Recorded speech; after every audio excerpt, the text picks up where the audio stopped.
Mas então nós começamos já semana passada, ele já deu a introdução. Certamente ele falou que Jó é tido pelos estudiosos como um dos livros mais antigos da Bíblia. Foi escrito provavelmente antes de Abraão, até porque não menciona ainda o povo de Deus como o povo judeu. O povo judeu é mencionado após a vinda de Abraão e tudo mais, aí vem Jacó, seus filhos, então vem os judeus. Mas não menciona como o povo judeu, então provavelmente foi escrito antes de Abraão. Então foi escrito provavelmente no período patriarcal, tá? E já vimos na semana passada, né, que o capítulo 1 e o capítulo 2, que foi o que ele estudou, que ele deu início, formam todo o alicerce de tudo que vai acontecer. Ali está o início da história, de tudo aquilo que se desenrola durante o livro. Nós vemos lá o testemunho de Jó, um homem fiel, temente a Deus, se desviava do mal, é uma pessoa íntegra nos seus dias, um homem de muitas posses, muitos bens, tinha 10 filhos, né? 10 filhos ele tinha.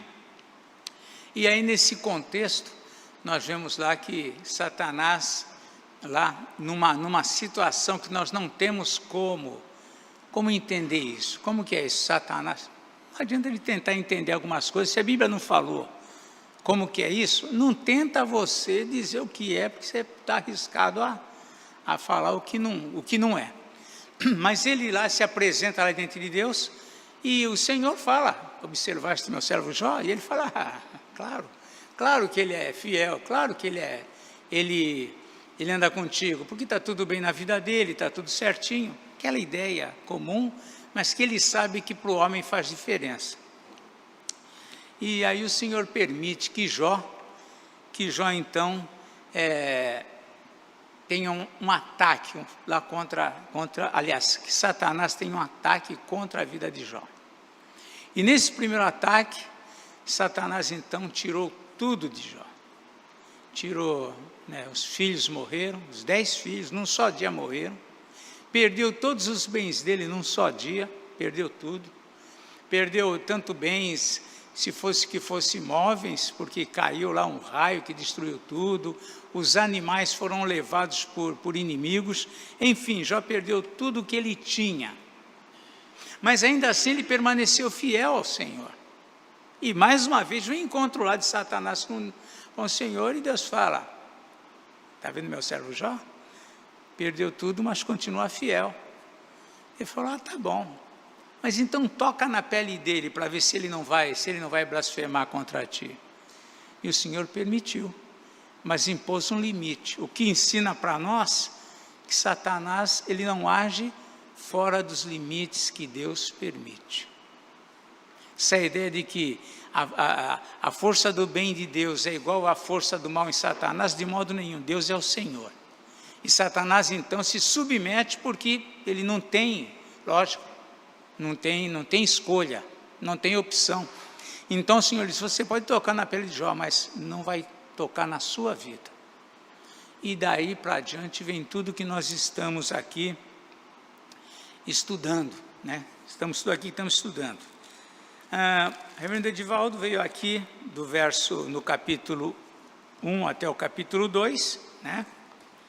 E nos últimos versos aqui do capítulo 2, nós vimos aqui que 3 amigos que conheciam Jó, 3 amigos íntimos dele, foram lá visitá-lo, cientes do que tinha acontecido, um mal terrível na vida dele. Está aqui a partir do capítulo 2, no verso 11. Ouvindo, pois, 3 amigos de Jó, todo este mal que lhe sobreviera, chegaram cada um do seu lugar. Elifaz, Bildade e Zofar. Combinaram ir juntamente condoer-se e consolá-lo. Quando eles olharam e viram Jó de longe, eles não conseguiram reconhecer Jó.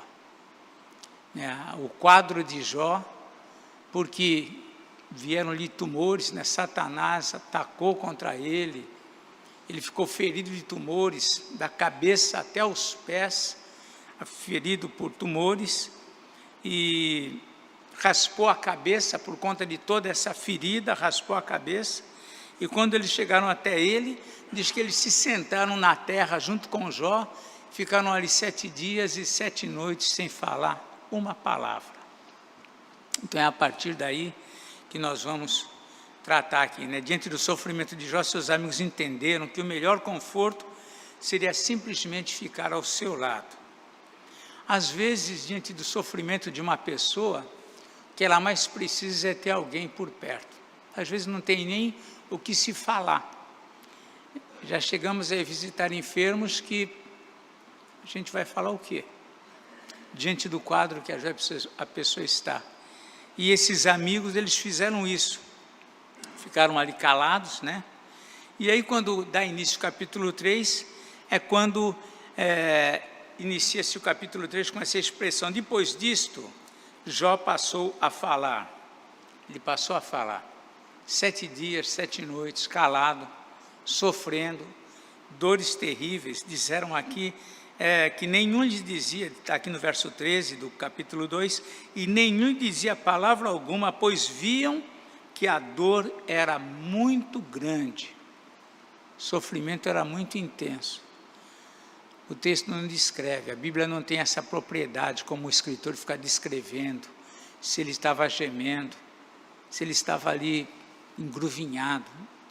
Só sabemos que o sofrimento era muito intenso. E ele então começou a falar.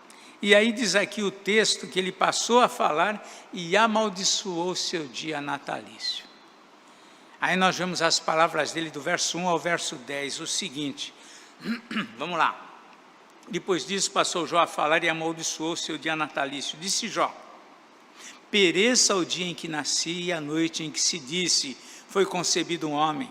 Converta-se aquele dia em trevas, e Deus lá de cima não tenha cuidado dele, nem resplandeça sobre ele a luz. Reclamem-no as trevas e a sombra de morte, habitem sobre ele nuvens, espante-o tudo que pode enegrecer o dia, aquela noite que dela se apoderem densas trevas. Não se regozije ela entre os dias do ano, não entre na conta dos meses. Seja estéril aquela noite e dela sejam banidos os sons de júbilo. Amaldiçoem-na aqueles que sabem amaldiçoar o dia e sabem excitar o monstro marinho. Escureçam-se as estrelas do crepúsculo matutino dessa noite, que ela espere a luz e a luz não venha, que não veja as pálpebras dos olhos da alva, pois não fechou as portas do ventre de minha mãe, nem escondeu dos meus olhos o sofrimento. Meu sogro, ele tinha muita história para contar e ele falava assim, eu já ouvi, ele dizia, ouvi alguém dizendo que esse dia seria o dia 29 de fevereiro, de vez em quando aparece, de vez em quando some, então apenas uma conversa dele, né? Mas o fato é que Jó amaldiçoou o dia que ele nasceu.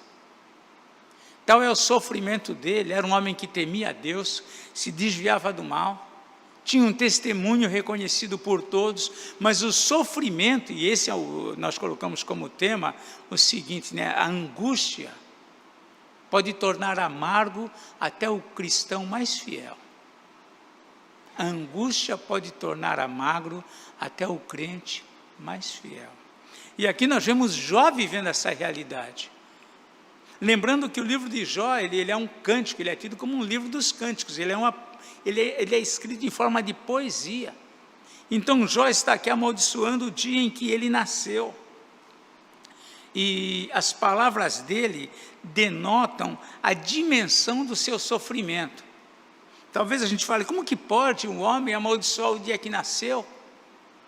Talvez a gente olhe de fora, e é muito fácil, a gente vai ver isso com os amigos de Jó, a gente olha de fora, aquele que está em sofrimento, mas a gente não está sofrendo, a gente não está sentindo nada do que ele está sentindo, a gente está vendo os sinais externos daquilo que ele está passando, mas o que ele está vivendo nós não sabemos, de ninguém.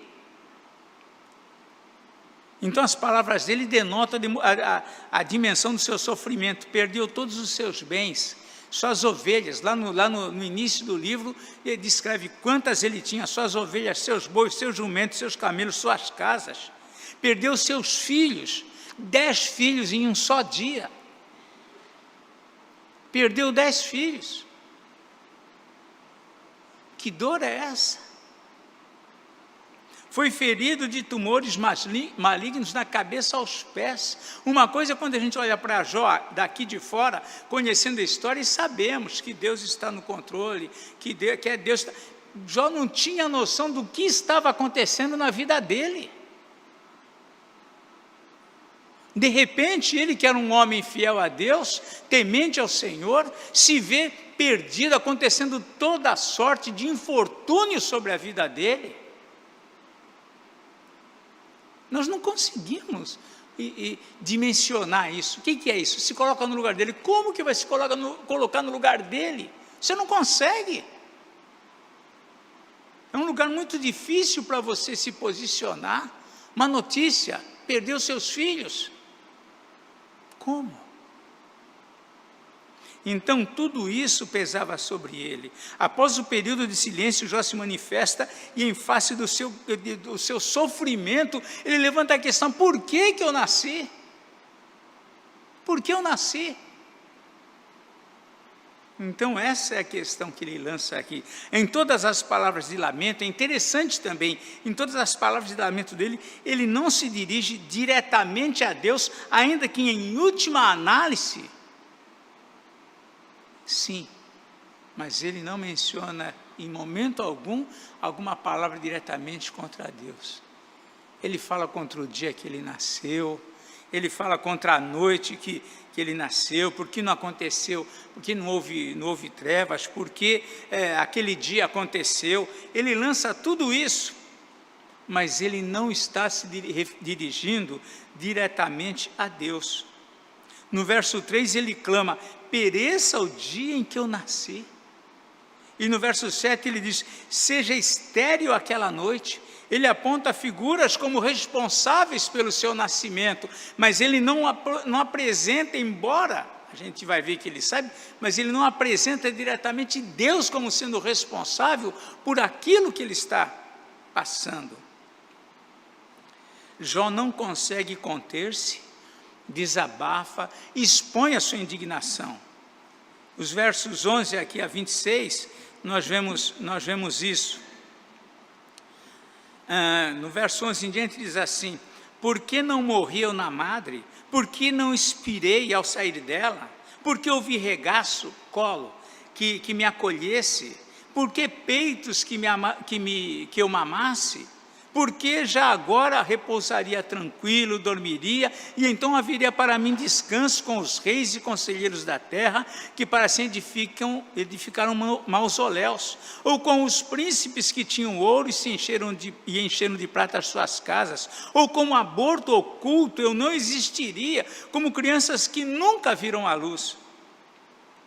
Ali os maus cessam de perturbar, e ali repousam os cansados. Ali os presos juntamente repousam e não ouvem a voz do feitor. Ali está o tanto pequeno como o grande, e o servo livre do seu senhor.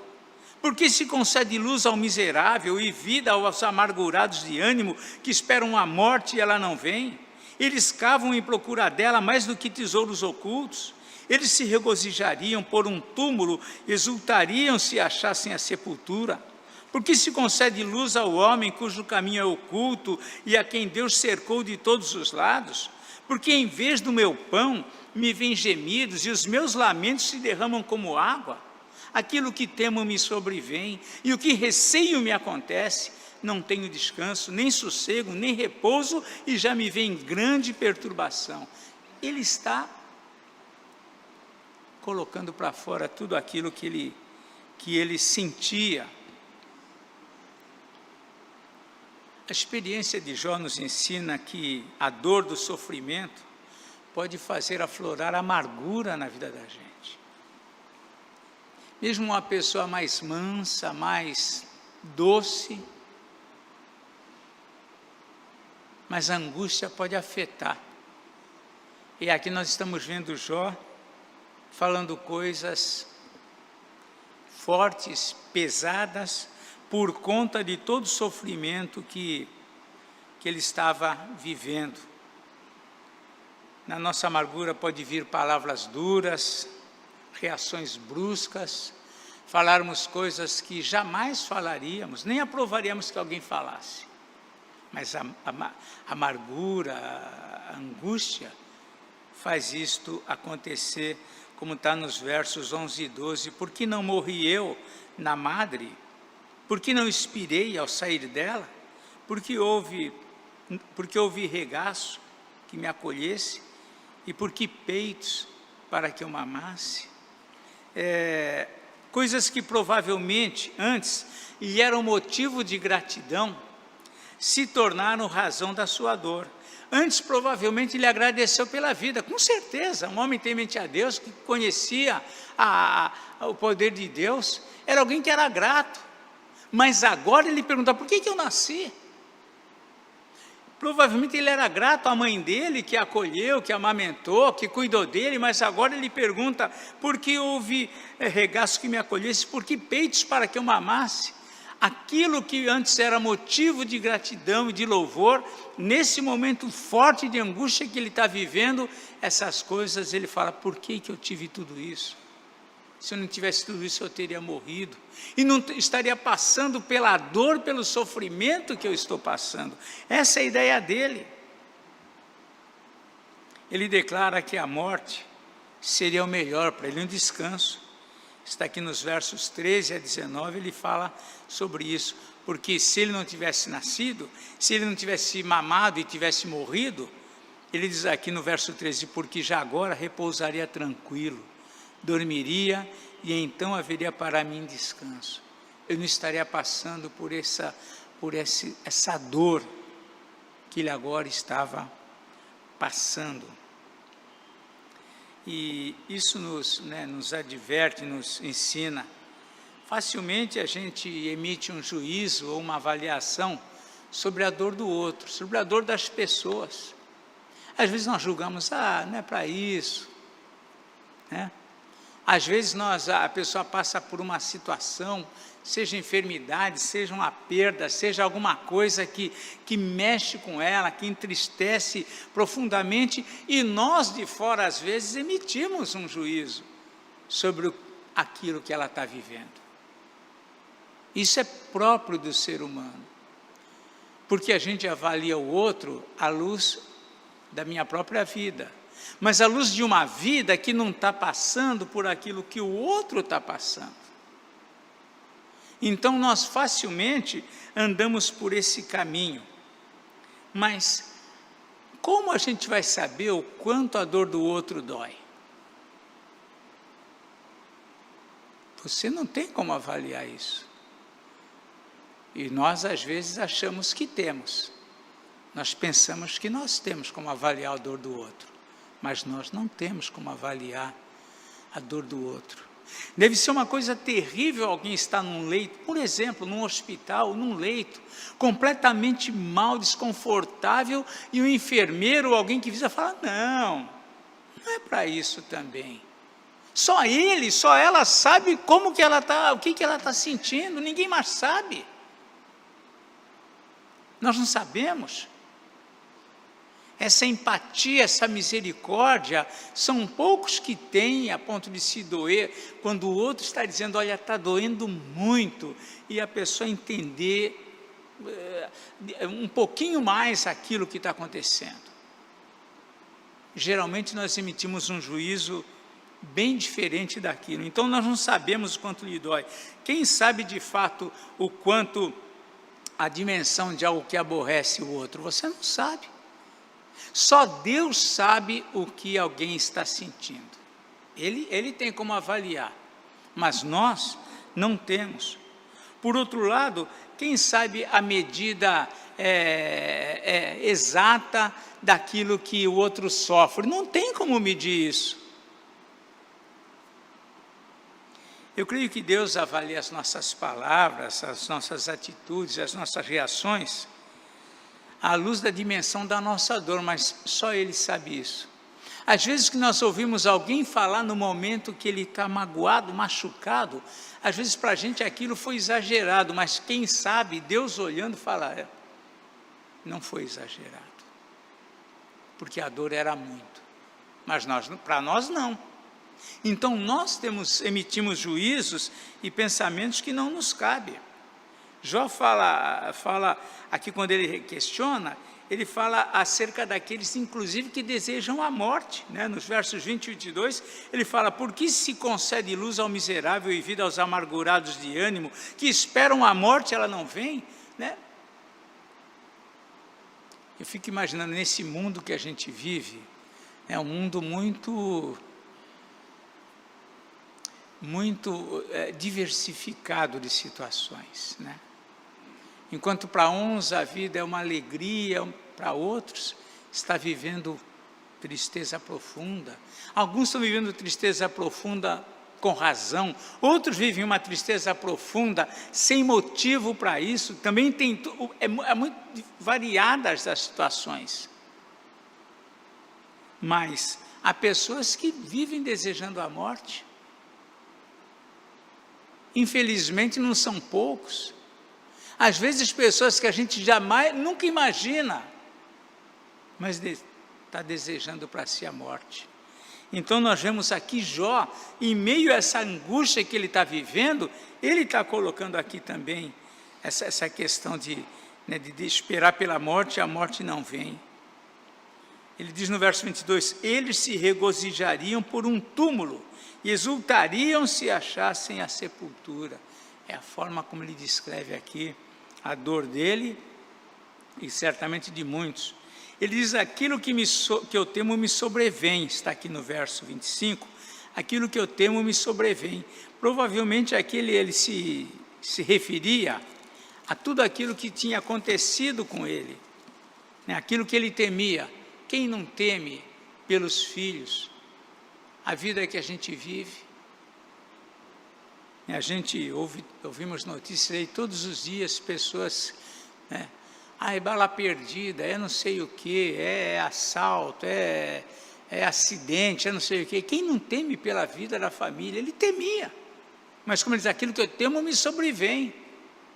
As coisas que ele imaginava que não iam acontecer com ele, vieram. O que receio me acontece. Então ele vivia uma vida, estava vivendo um infortúnio assim de situações que estavam ocorrendo e ele não sabia a origem. Nós lemos sabendo, mas ele não tinha ciência, né?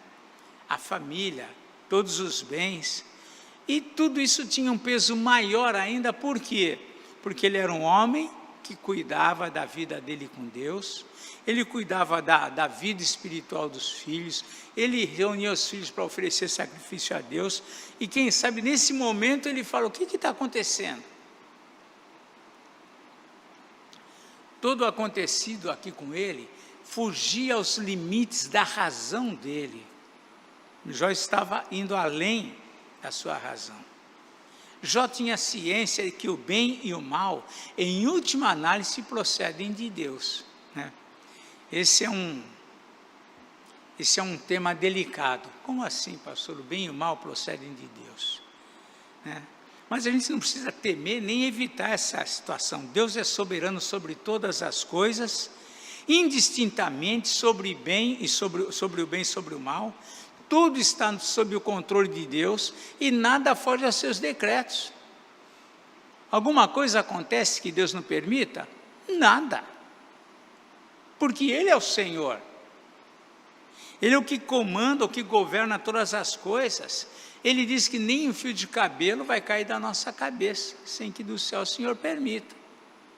Mas Ele tem esse domínio, Ele tem esse controle, e Jó sabia disso. Vejam que no capítulo 2, nos versos 9 e 10, capítulo 2, versos 9 e 10, ele demonstra esse conhecimento.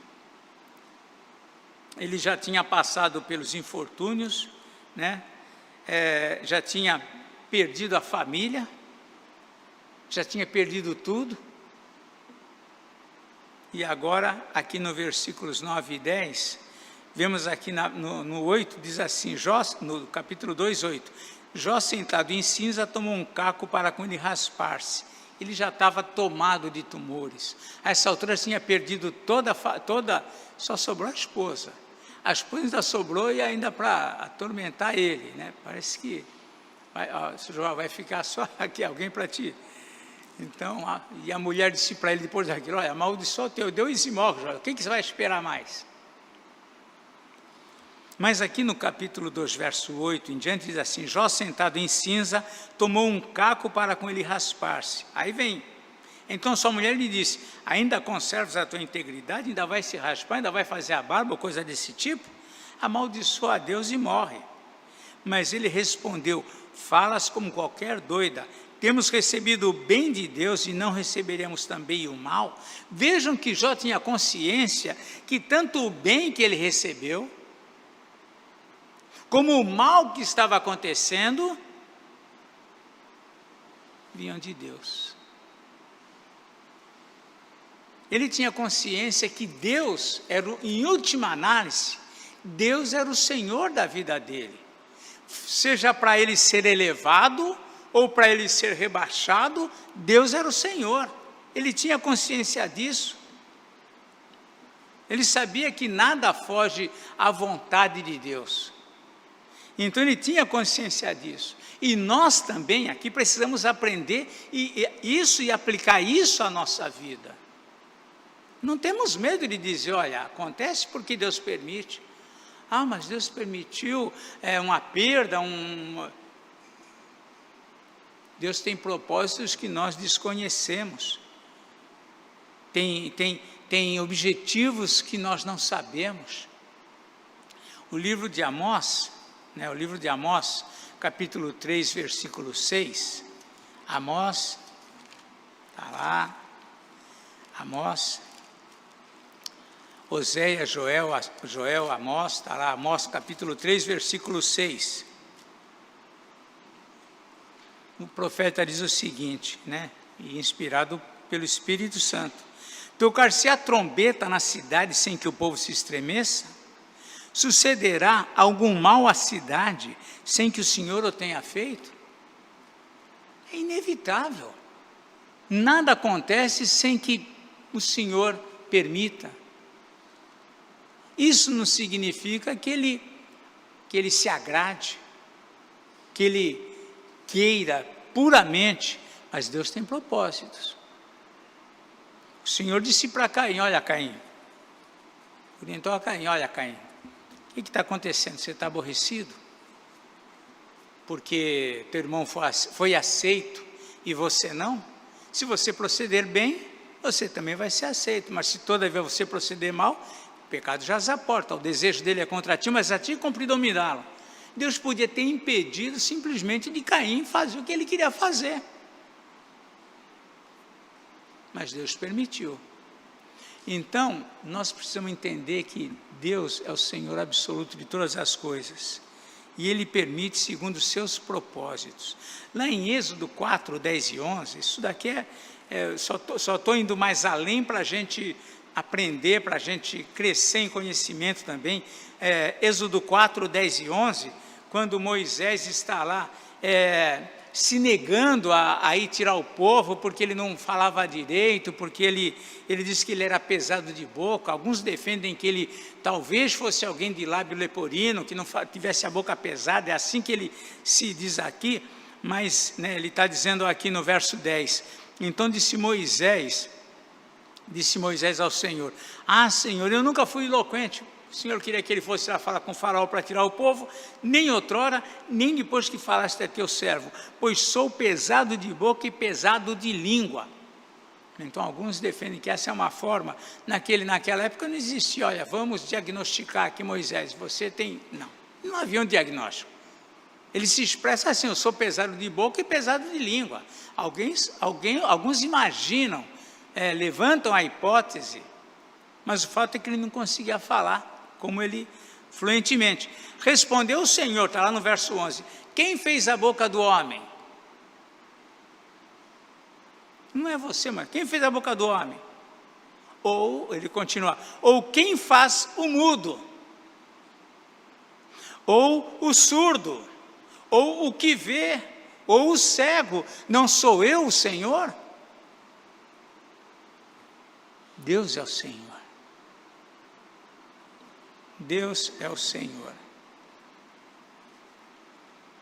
Os discípulos, quando eles se depararam lá com o cego de nascença, eles perguntaram para Jesus: Senhor, quem pecou, este ou seus pais para que nascesse cego? Eles também tinham essa ideia de que olha, quem que é o responsável? O que Jesus responde? Isso daí ele é assim para a glória de Deus. É Deus que resolve, Deus é o Senhor. Eu gosto, eu não gosto, Deus não faz as coisas como eu gosto, Deus não faz as coisas de acordo com a minha mente, porque a mente de Deus é mais elevada que a nossa. Os propósitos de Deus, quais são? Não sabemos. Uma coisa que nós precisamos saber, sim, e a Bíblia nos ensina, e Paulo, lá o Espírito Santo através de Paulo nos ensina, que todas as coisas cooperam para o bem daqueles que amam a Deus. Surdo, mudo, não fala, caiu, aconteceu com Jó. Aqueles que amam a Deus, todas as coisas cooperam para o bem dos que amam a Deus. Isso nós precisamos saber. O fato é que nós somos particularmente tocados quando nós somos tocados pelos infortúnios, as coisas mudam de figura para nós. Quando é a minha dor que está em jogo, quando é a minha perda que está em jogo, quando é a minha família que está em jogo, é nessa hora que eu consigo, às vezes eu não consigo aplicar todo o conhecimento teológico que eu tenho, porque é a minha vida que está sendo mexida. Jó estava ali, ele sabia que o bem e o mal procedem de Deus, mas a angústia que ele estava vivendo era uma angústia muito grande, muito forte. Tudo isso ele fez como um desabafo diante de seus amigos, diante de Elifaz, Bildade e Zofar, após 7 dias de silêncio. Após as palavras de Jó, quem se manifesta? Elifaz, né? Aí nós vamos lá para o capítulo 4. Então, depois que ele falou tudo isso, aí desabafou, falou tudo isso, então respondeu Elifaz, o temanita, era de Temã, e disse: Elifaz provavelmente, né, isso é possível, que ele fosse o mais velho. Nesse período patriarcal, a idade tinha um peso muito grande. A gente vai ver lá no final do livro, lá de Jó, que Eliú, tem alguém que está aqui também assistindo tudo, mas que ficou quieto porque ele era o mais novo de todos. Ele esperou que todo mundo falasse para depois, ele falou, bom, agora, já que todo mundo falou, sendo eu o mais novo, então vou falar. Ele também falou. Então é possível que Elifaz fosse aqui o de mais idade. E ele começa a sua conversa dispondo-se a confrontar Jó com tudo aquilo que ele disse. Nós vemos isso aqui a partir do verso 1. Então ele disse assim: se intentar alguém falar, te enfadar-te-ás, quem todavia poderá conter as palavras? Então, a primeira questão é, será que Jó vai aceitar o confronto? Será que ele vai se importunar com aquilo que ele vai ouvir depois de tudo que ele está sentindo, do que ele falou? É a pergunta que ele faz. Por outro lado, como conter as palavras? Está aqui no verso 2. Elifaz o acusa de não aplicar a si mesmo o que ele aconselhava aos outros. Vejam aqui a partir do verso 3. Eis que tens ensinado a muitos e tem fortalecido mãos fracas. Jó devia ser um homem importante na sociedade onde ele vivia. Com certeza ele tinha influência, ele ouvia. A gente vai ver no decorrer da história que ele dizendo, olha, quando eu chegava na praça, todo mundo se levantava, todo mundo dava lugar para ele. Ele era alguém que tinha uma proeminência ali. E esses amigos são amigos íntimos, conhecem bem ele. Eis que tens ensinado a muitos e tens fortalecido mãos fracas, as tuas palavras têm sustentado aos que tropeçavam, e os joelhos vacilantes tens fortificado. Mas agora, em chegando a tua vez, tu te enfadas, sendo tu atingido, te perturbas. O amigo chegou e confrontou aqui Jó, né? A gente vê que ele conhecia bem a Jó. Olha, Jó, eu te conheço, eu sei que você era alguém que fortalecia, que aconselhava, que quando alguém estava atribulado, você tinha uma palavra certa para dizer para ele, mas e agora? E agora, ele está dizendo. Conforme o verso 7, ele entende que os problemas também enfrentados por Jó, ele vai aqui no entendimento dele, eram fruto de pecado. Né? Verso 7 diz assim, ele continua lá no verso 6, né? Porventura não é o teu temor de Deus, aquilo em que confias, e a tua esperança, e a retidão de teus caminhos? Como que você agora está desabafando tudo isso?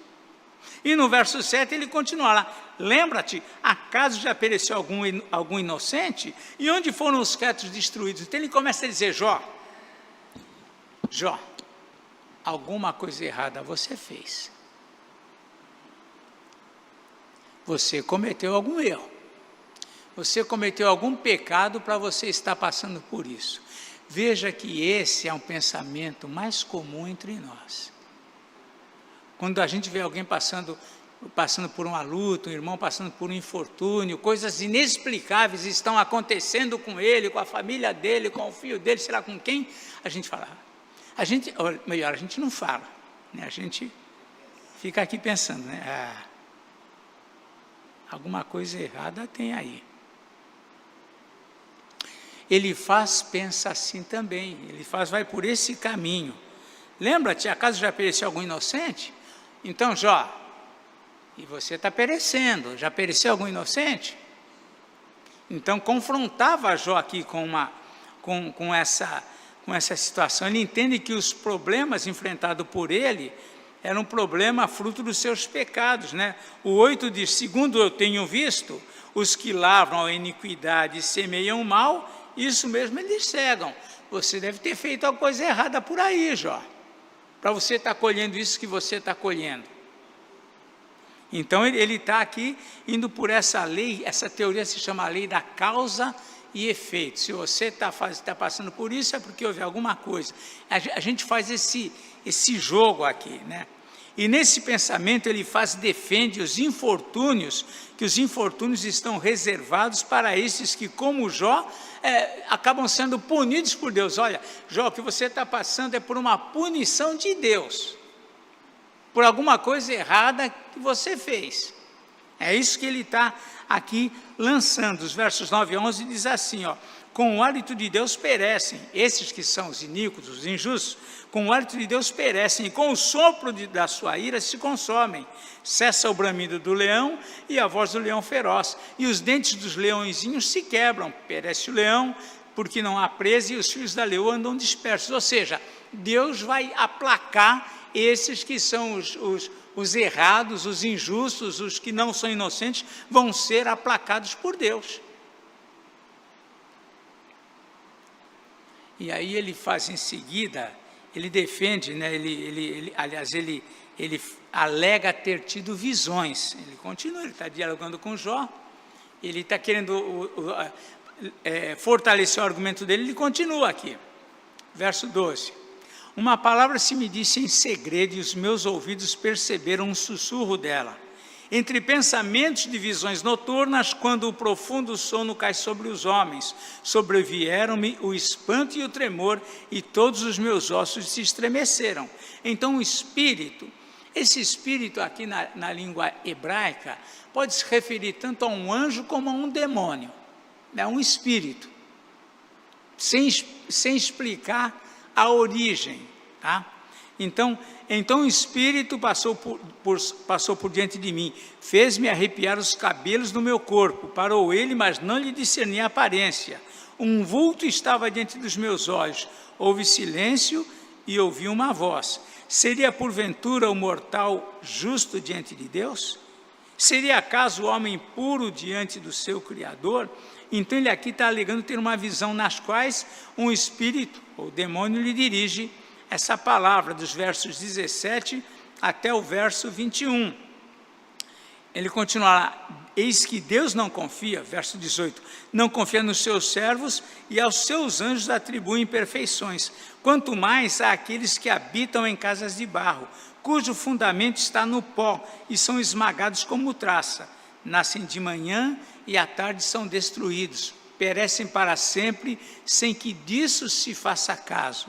Se descorta o fio da vida, morrem e não atingem a sabedoria. Então ele está aqui mediante essa visão que ele diz ter tido aqui, ele está dizendo que ele teve, ele vai falando acerca da imperfeição do homem e da fragilidade do homem. Ele aponta esses dois pontos, né? E essas acusações vão gerar em torno desse tema que ele levantou, que o homem é frágil, que ele é imperfeito, e Jó pode estar se alegando como um justo que foi injustiçado. Então é isso que ele começa aqui a alegar. Então ele fala sobre isso. Enfim, ele faz, primeiramente, toma ocasião para repreender Jó pelo fato de não aplicar a sabedoria e conselho que deu aos outros. Em segundo lugar, defende que o sofrimento de Jó se deve a algum pecado. E em terceiro lugar, acusa Jó de se julgar justo perante Deus, quando na verdade Deus atribui imperfeições até mesmo aos seus anjos. Então ele traz aqui algumas ideias para a gente entender que em alguns momentos vai parecer que ele está falando algo justo, mas em outros momentos você percebe que ele está se desviando, ele está usando de um pensamento que é muito próprio da filosofia oriental, essa lei da causa e do efeito, né? Se você pratica o bem, você não vai sofrer, você só vai ter alegria, só vai ser sucesso. Mais ou menos é o que hoje em dia muitas igrejas continuam trabalhando dentro dessa ideia também. Mas é isso que ele está defendendo, está aqui tentando colocar Jó dentro dessa condição. Primeiro, Jó, você não é justo. Se você fosse justo, não estaria passando pelo que você passou. Perdeu seus filhos, está aí com uma enfermidade, enfermo da cabeça aos pés, então você está em pecado. E Jó, por outro lado, não entende o que está acontecendo, está se defendendo diante de Deus por conta do que está passando. Então nós vemos aqui que esse conflito vai permear todo o livro, a maior parte. Lá no final, por volta dos capítulos 38, 39, é onde Deus se apresenta e vai trazer aqui aquilo que ele tem para dizer sobre essa situação de Jó, sobre o que os seus amigos vão dizer. Depois vai entrar também Eliú para falar isso, mas é uma outra história. Mas o que nós percebemos aqui, nesse contexto, aqui a primeira parte, pelo menos aqui dos versos 4 e 5, é que Jó está sendo acusado, Jó está ali exalando toda a sua dor, toda a sua angústia, mas quanto mais ele exala essa angústia, ele põe para fora, isso é trazido pelos amigos contra ele próprio. Por quê? Porque você está se sentindo justo, você devia estar aplicando aquilo que você falava para os outros, mas distorcendo aquilo que de fato é o que está se passando. Então, tudo isso é um preâmbulo para aquilo que a gente vai ver no decorrer do livro. Finalmente, a atitude de Jó nos ensina o quanto nós somos frágeis a despeito de todo conhecimento e temor a Deus. Por mais conhecimento de Deus que nós tenhamos, por mais que nós sejamos fortes na nossa fé, pode acontecer, é possível, que no dia da angústia a gente fale coisas que não falaria, a gente tenha reações que não teria, movidos pela angústia. Por isso que a Bíblia nos diz, né, que a nossa força, na verdade, o nosso equilíbrio, o nosso vigor é testado no dia da angústia. Lá em Provérbios diz, né, que se choras no dia da angústia, se tu choras no dia da angústia, tua força é pequena. Ou seja, é no dia da angústia que a gente vai ver a nossa força. Mas tem angústias que realmente vão afetar todo o nosso vigor espiritual. Quando a gente traz para nós, tentamos pelo menos antever um pouco o que Jó estava passando, a gente entende melhor as palavras dele. Mas os seus amigos vão confrontá-lo continuamente. Vai haver esse jogo, os amigos confrontando Jó, Jó se defendendo daquilo que é colocado para ele, e é isso que vai permear o livro, mas aí vão vindo histórias por aí.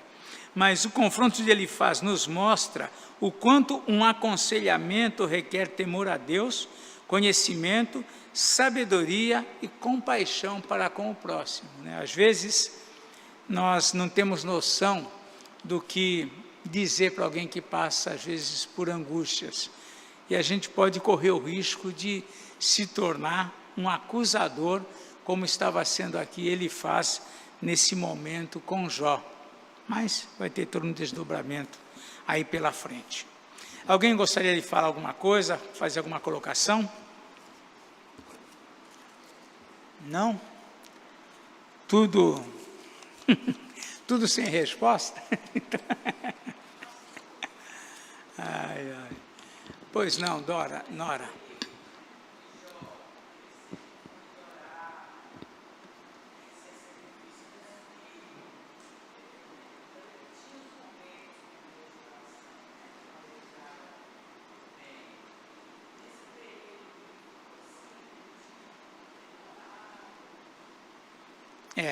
A Nora está perguntando, né, para o pessoal da live entender, porque antes ele tinha aqueles momentos de oração, ele sacrificava a Deus, prestava culto a Deus, que era através do sacrifício, e como que estava sendo, digamos, a vida espiritual dele nesse período, né? O texto do livro de Jó vai descrevendo, não esses pormenores, mas vai descrevendo esse diálogo. O livro todo de Jó é esse diálogo, né? Até a impressão que daí que eles ficaram um dia inteiro falando tudo que está aí, porque vai na sequência, né? Mas é um diálogo entre esses amigos e Jó. O livro de Jó ele é riquíssimo, porque ele nos ensina acerca do sofrimento, nos fala acerca do poder de Deus, do domínio de Deus sobre tudo isso, como que nós devemos reagir diante de tudo isso, nos fala acerca desse risco que nós temos de perdermos de vista. Não aconteceu com Jó, Jó sustentou a sua fé. Tanto é que lá no final, quem vai ajustar as coisas, Deus vai usar a pessoa de Jó. Mas todo o livro nos ensina isso, a presença de Deus, a participação de Deus, Deus permitindo que esses amigos ficassem ali confrontando a ele. Então o livro de Jó ele nos ensina essas coisas, mas esse pormenor, como que era a vida espiritual de Jó, o livro não vai dar fazer esse momento. Digamos assim, aí os amigos de Jó foram dormir e Jó ficou ali pensando. Não, a gente não vê uma cena assim, porque é só diálogo que vem daqui para frente entre eles. Mas nesses diálogos vem muita coisa importante, teologicamente falando, né? A gente vai falando sobre o domínio de Deus. Mesmo os amigos de Jó, eles falam muita coisa fora do prumo, mas também falam coisas que é importante a gente avaliar. Então é algo assim muito, muito rico, é um livro muito rico nesse sentido, né? E o final dele, o encerramento dele é fabuloso, né, de ensino para nós. Mas a gente não tem essa noção, como era, digamos assim, as devocionais de Jó, enquanto ele estava nessa condição. Nós não temos, né? Mas a comunhão dele com Deus continuava, ele continua se defendendo, ele lamenta a dor dele, ele questiona a Deus por que isso está acontecendo. Então é natural, tá bom? Nós vamos encerrar orando. Oi, fala, seu Carlos.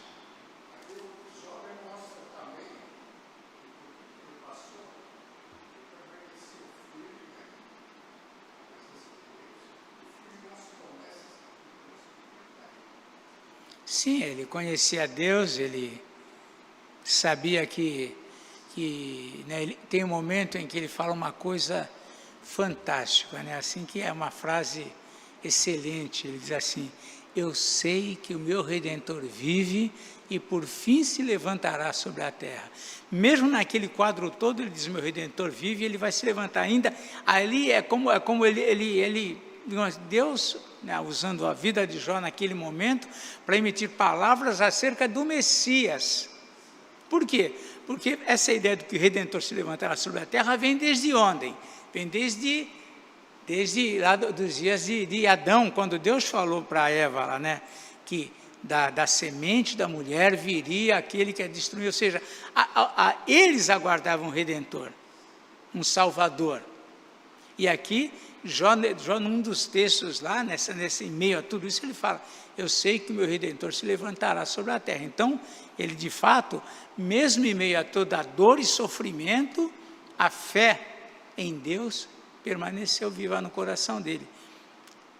Vivendo um drama, mas aí é onde Deus é que avalia Jó, como os amigos avaliavam Jó, falavam, você está errando tudo, mas de repente Deus fala, vocês não sabem o que ele está sofrendo, o que ele está falando é muito pouco em relação ao que ele está passando, é uma medida que nós não temos, só Deus tem, tá? Vamos encerrar orando então?